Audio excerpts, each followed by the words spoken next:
The NDP's announced Wednesday that they are delaying Bill 64, a legislation aimed at overhauling the majority of Manitoba's education system. Under the rules of the legislature, the opposition, in this case the NDPs, are allowed to delay 5 bills from this point until the second reading in the fall. Bill 64 is the 5th and final bill the NDP will delay.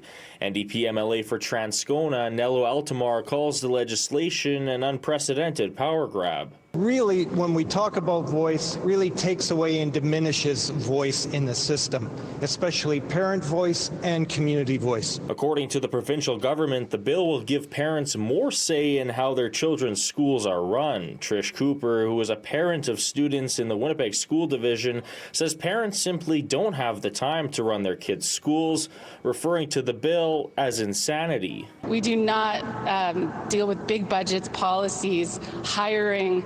It's madness to think that a bunch of parents are now going to be able to control this system. Tracy, who did not disclose her last name, has been a public school teacher in Manitoba since the fall of 2002. She says she is concerned about Bill 64.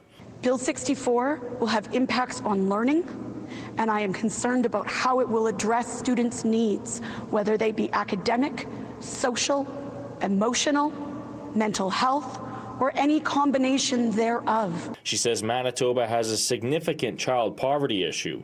She says more children in the province will go to bed hungry than in any other province across Canada. How can we possibly expect a student to perform well on a standardized test when they're not sure where their next healthy meal will be coming from and whether they will have a safe place that night to sleep? We know there's more work to do. We know it's reflective of outcomes in education.